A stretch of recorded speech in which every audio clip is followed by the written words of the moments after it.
Hello, hello. This is Dana Susan Beasley of AngelArts.biz, and welcome to Out of the Box Homeschooling.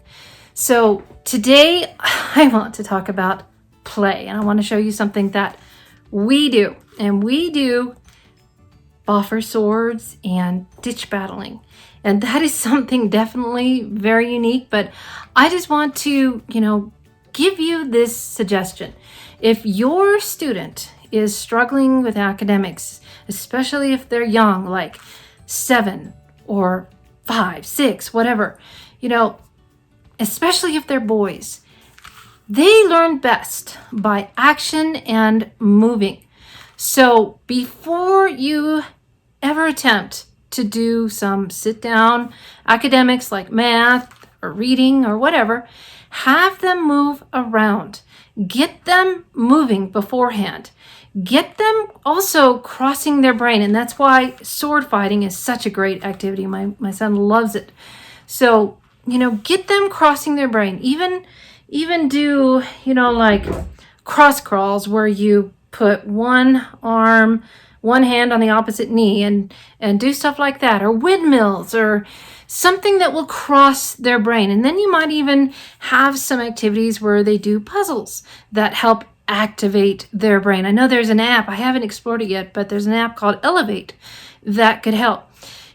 Some kids really have a hard time learning anything when they're sitting, and that's okay. Work with it. Give them different activities. One of my favorite authors is Carol Barnier, and she talks about different activities you can do with kids that have ADHD. They're totally geared for their brain. Things like, when you want them to read math facts, tell you math facts, have them jump on a trampoline. Don't just have them sit there and tell you or write it down on a worksheet.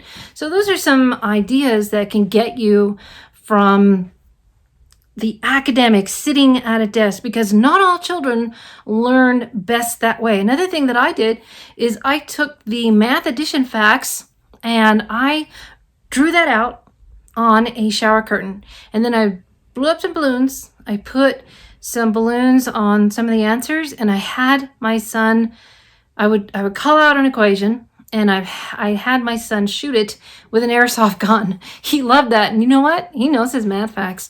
So that is another way you can do it. My sister-in-law, her son was really hyperactive, and he could not sit down. He could not learn while sitting down. So she would have him do a math problem, and then he'd have him run around and then do a math problem, and then run around the house, and then, do another math problem.